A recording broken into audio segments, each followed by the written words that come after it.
Se você ainda não assistiu a primeira parte dessa aula, vai lá assistir a primeira parte, que a gente fala da associação de esteroscopia e ultrassonografia para pólipo, mioma e sinéquia, porque agora vamos falar sobre lesões expansivas e defeito da cicatriz cesárea ou a estimocele. Se vocês repararem agora, acabei colocando aqui junto, né, a associação do nosso esteroscópio e do nosso probe aqui, nosso transdutor de ultrassom.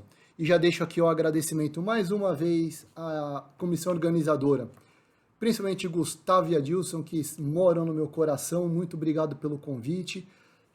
Local, parte científica, organização, tudo maravilhoso da 6ª Jornada Alagoana de Ultrassom. E agradecer demais a Endomaster, que possibilitou a minha presença aqui nessa jornada. Muito obrigado, mais uma vez a nossa parceria aí, dando muito resultado. Sou eternamente grato. Então, slide igual do outro, por quê? Porque o meu objetivo aqui é realmente com que as pessoas entendam a necessidade da gente entender benefício e limitação de cada método. Benefício da esteroscopia, juntando com o benefício da ultrassonografia, a gente reduz demais as limitações dessa associação. Juntos, somos mais fortes. Leve isso para a vida também, tá? Então, bora lá. Espessamento endometrial. Quando a gente vê lá, faz ultrassom, veio pra gente. Espessamento. O que geralmente pode ser? Pode ser um monte de coisa, inclusive pólipo. Então, primeira coisa, vai lá, fez a ultrassonografia, veio uma alteração de espessamento. O que a gente vai fazer? A esteroscopia. Esteroscopia, avaliou cavidade, viu lá, lesão, pegou. A esteroscopia é o padrão ouro para diagnóstico de câncer de endométrio? Não, não é. É o estudo anatomopatológico. A esteroscopia é o padrão ouro para obter esse material. Por quê? Porque vocês vão ver algumas imagens que às vezes tem um pólipo normal e um pólipo com característica meio diferente. Então a gente pode pegar e falar, vou pegar desse material.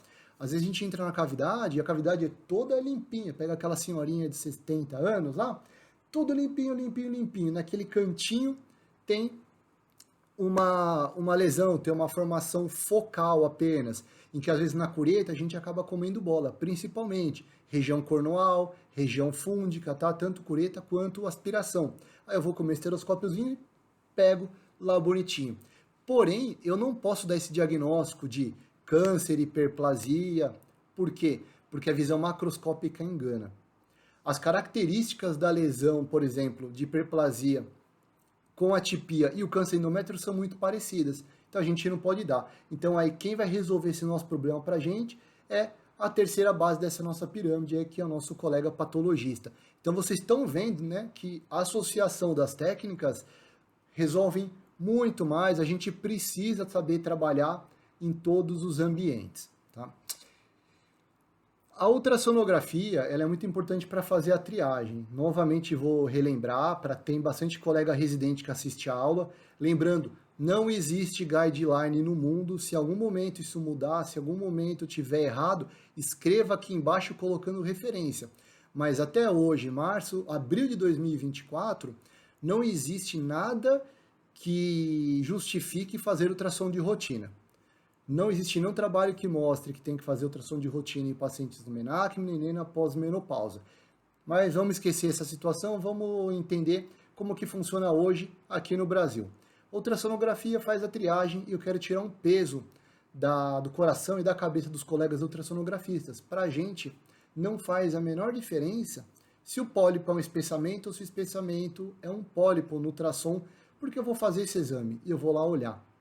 Então, para o colega ultrassonografista que pode ser que fique preocupado com isso, relaxa, tá? E para o colega esteroscopista que gosta de contar vantagem e falar, era um espessamento, mas eu vi que era um pólipo, não precisa disso, porque a nossa técnica para esse ponto específico é o padrão ouro. Então não tem por que ficar contando vantagem, a gente trabalha junto, a gente cresce junto e segue junto, melhorando a vida da nossa paciente.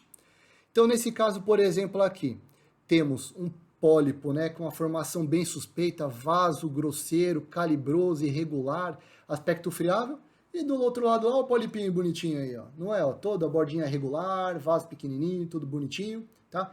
Não estou dizendo que um é uma coisa e um é outra, tá? Pode ser que os dois não sejam câncer, pode ser que os dois sejam câncer, pode ser que os dois sejam hiperplasias com e sem atipia, mas com a minha biópsia, olhando para a patologia, facilita demais a minha vida, tá? E aqui nesse canto também, ó, que eu consigo dar uma olhada, tá só numa das paredes, então eu vou lá direcionado e coloco o restante das paredes, cavidade toda bonitinha. Então, ajuda bastante a gente fazer a biópsia pela esteroscopia. O que o ultrassonografista pode falar para a gente que ajuda, né? O que pode colaborar no exame? Ah, isso é fundamental? Não, mas ajuda. Não é porque não é fundamental que você não pode colaborar com a gente dentro da capacidade técnica também, e da capacidade do exame, da capacidade de exames que você é incumbido também de fazer. Trabalha num local que você tem que fazer, sei lá, 30 exames uma manhã, não tem como você ficar também dando tudo isso. Mas saiba o que ajuda bastante a gente. O principal é o ecoendometrial. Então, você nos dar informação da alteração endometrial é o que vai levar o paciente até a gente. Segundo, o volume uterino. Isso é muito importante, principalmente quando dá estenose. Porque às vezes a gente pega paciente, por exemplo, pós-menopausa, que tem às vezes uma estimocele muito grande, e eu entro e eu confundo às vezes a estimocele com a cavidade. Então você dá para mim uma ideia do volume uterino, me ajuda demais. Em caso de estenose, em caso de sangramento também, que eu perco o entendimento das cavidades, em caso de úteros bicornos também, como do primeiro filme, do primeiro vídeo, em que eu coloquei, que ele falou que estava no corno esquerdo. Se estivesse sangrando muito, se tivesse uma estenose e eu não soubesse, às vezes eu podia direcionar meu exame só para a hemicavidade direita, achar que era uma cavidade pequena, e teria comido bola no exame. Então é importante vocês colocarem a questão do volume uterino e da cavidade endometrial. A vascularização e a infiltração miometrial também vão me dar um alerta para a possibilidade de malignização. Então a vascularização eu vou ficar mais esperto e ainda ter mais cuidado na hora de fazer a biópsia. A infiltração miometrial eu vou ter mais cuidado no risco de perfuração, principalmente se eu for direto para esteroscopia em centro cirúrgico com ressectoscópio. Tem colega patologista que pede para ressecar parte do endométrio, alcançar um pouquinho o miométrio para saber se tem a penetração.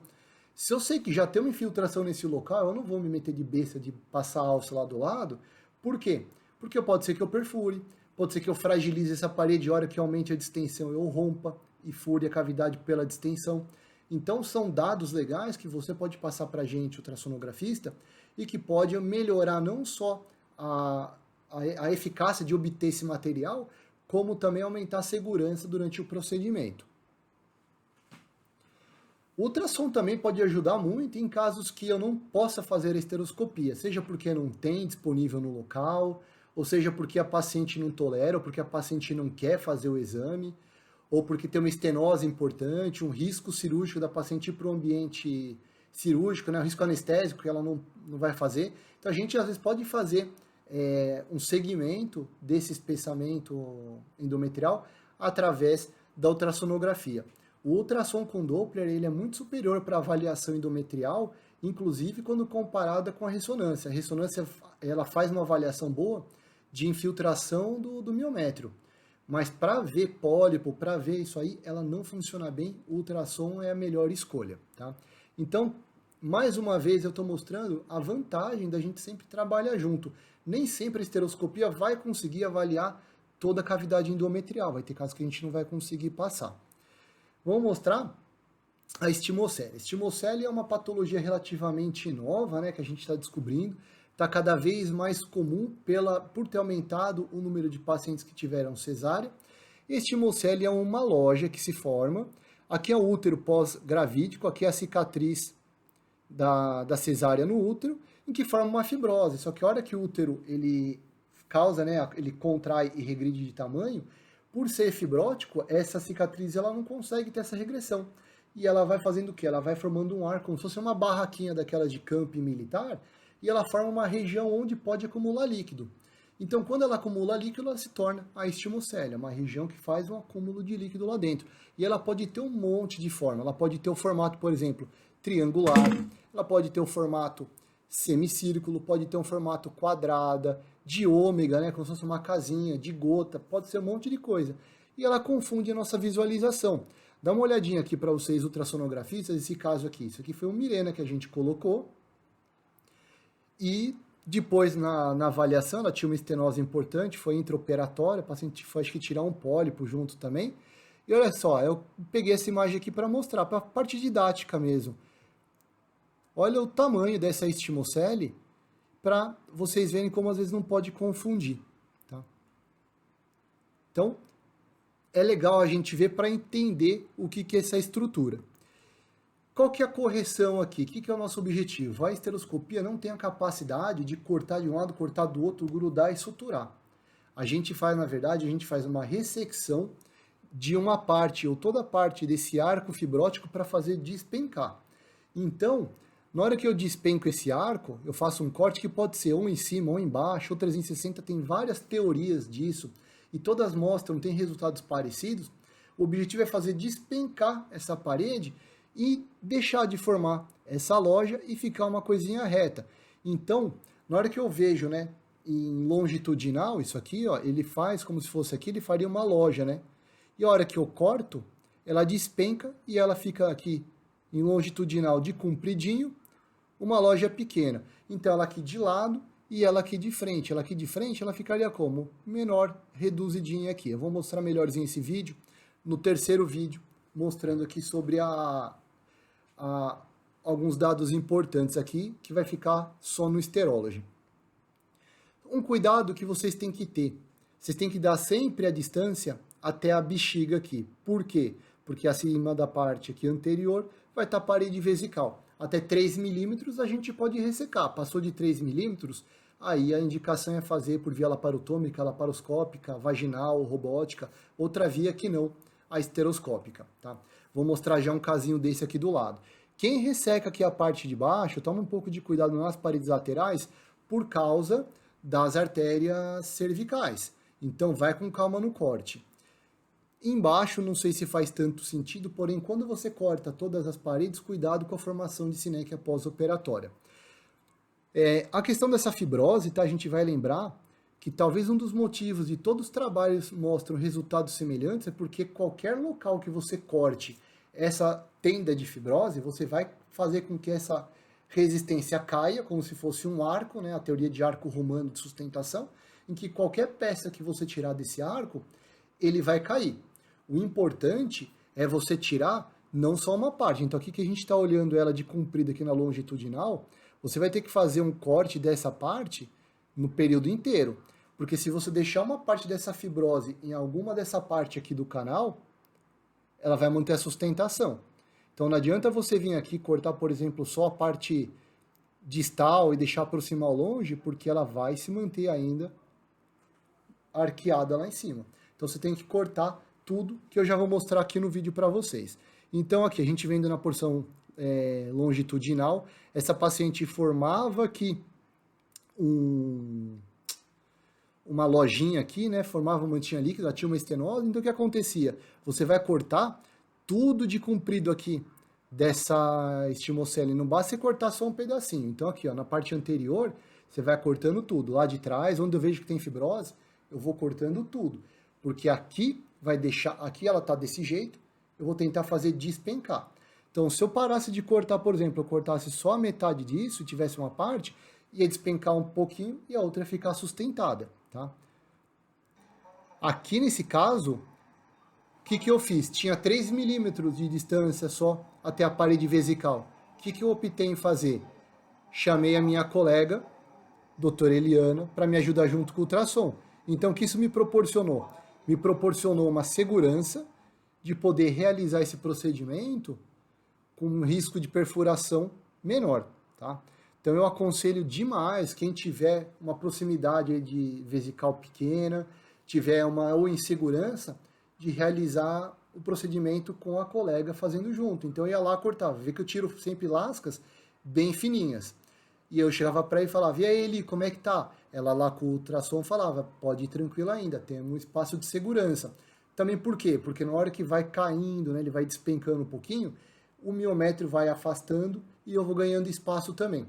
Uma outra dica legal para isso aí é o uso da alça do mini ressectoscópio. Por quê? Porque eu não preciso dilatar o meu canal. Então, do jeito que ele está lá, eu estou olhando e não causa uma distorção do meu endométrio, do meu canal e dessa minha linha de fibrose. Tá? Então, quem tiver a possibilidade, utiliza aí. Eu estou usando aqui o minha ressectoscópio da Endomaster. A alça dele é elíptica, eu prefiro porque eu tenho a angulação para poder trabalhar com a ótica de 12 graus, me facilita bastante. E no final, eu estou usando aqui o rollerball para cauterizar aqueles locais que eu fiquei com um pouco mais de medo de mexer com a alça por causa de proximidade de vaso. Tá? Tem a teoria da questão de tecido inflamatório, então, se você não cauteriza ou não resseca esse tecido, ele continua fazendo líquido, que era o caso que estava acontecendo nesse caso. E depois de um mês, isso aquela cirurgia foi em dezembro que a gente operou, depois de um mês e pouquinho, final de janeiro, a gente fez a esteroscopia. Visualmente, a estimocele ela não parece mudar muita coisa, porém, no ultrassom muda e aquele líquido que estava anteriormente, ele parou de acumular, toda hora que elas iam fazer a transferência, acumulava líquido, mas o meu objetivo aqui não era mais avaliar a estimocele. O meu objetivo aqui era fazer o quê? Era eu ver se formou alguma sinéquia, que não formou, beleza, o paciente ficou livre para engravidar. E depois de algum tempo, ela estava grávida, tá? Então, a primeira cirurgia em dezembro, essa avaliação foi em final de janeiro, esse ultrassom de setembro foi um saco gestacional com 5 semanas. Então, o resultado, ele na grande maioria das vezes, quando bem indicado, o resultado é bom, ele é rápido, não precisa ter muito espaço pós-operatório para liberar o paciente para engravidar. O paciente pode engravidar de forma espontânea, não precisa obrigatoriamente fazer uma transferência. Se a paciente tiver outros problemas, né, que não atrapalhem, pode ser feita a transferência também, ajuda demais, porém a gente tem que fazer uma escolha cautelosa para os casos de estimocele. Nem todos os casos precisam operar. Então precisa ter um laudo direitinho, precisa ver se a clínica necessita. Se for só clínica, não for desejo gestacional, a gente pode tratar de outras formas, como tratar apenas o sangramento, né, e não tratar o spotting. Se for o caso de infertilidade, aí sim considerar outras questões e, se não for o caso, operar. Então, vou encerrar aqui a segunda parte da aula com o objetivo principal. Aprenda a trabalhar em equipe. Então, meu agradecimento à equipe das minhas amigas aqui e do Pedrão, da Clínica City Renold. Todo mundo me ajuda muito toda vez que eu preciso. E eu falo, eu não sou um cara que enxergo muito bem o ultrassom, então toda vez que eu preciso, inclusive para essas aulas, nossa, eu atazanei a vida de todo mundo, que eu queria foto, aí mandava foto, eu não enxergava, ele mandava com seta, nossa, coitado. Principalmente aí o Pedro, a Raquel e a Eli, nossa, toda hora. A Amanda quebrou a cabeça comigo também na véspera aqui da viagem, também demais. Então assim, precisa trabalhar em equipe, tem amigos próximos, pessoal que ajuda, é importante, tá? Toda hora que eu preciso de alguém, eu chamo alguém a tiracolo. A Bárbara, poxa, estava com estenose lá, chama ela junto para me ajudar, para fazer ela junto. Lembre-se, seja uma pessoa também disponível, porque você ajuda e também aprende. Tá? Então tenho certeza que não só eu aprendi muito trabalhando com essa galera top aí, que vai toda hora lá com o ultrassom e me ensina junto, como acho que também eles devem ter aprendido também, vendo, na hora que eu estou com o meu estereoscópio, ela compara a imagem, vê qual é que é, e ver o que pode ter melhorado. E essa associação do Tiago e os colegas da Clínica City Renold melhoraram demais. Essa associação do estereoscopista com ultrassom transformou nosso resultado em mais eficiência e segurança. Então, mais uma vez, agradecer aí a equipe, tá, da organização da 6ª Jornada Alagoana de Ultrassom. Agradecer demais a equipe da Clínica City Renold, vocês moram no meu coração. E a Endomaster, que está sempre aí me apoiando, sempre entregando material.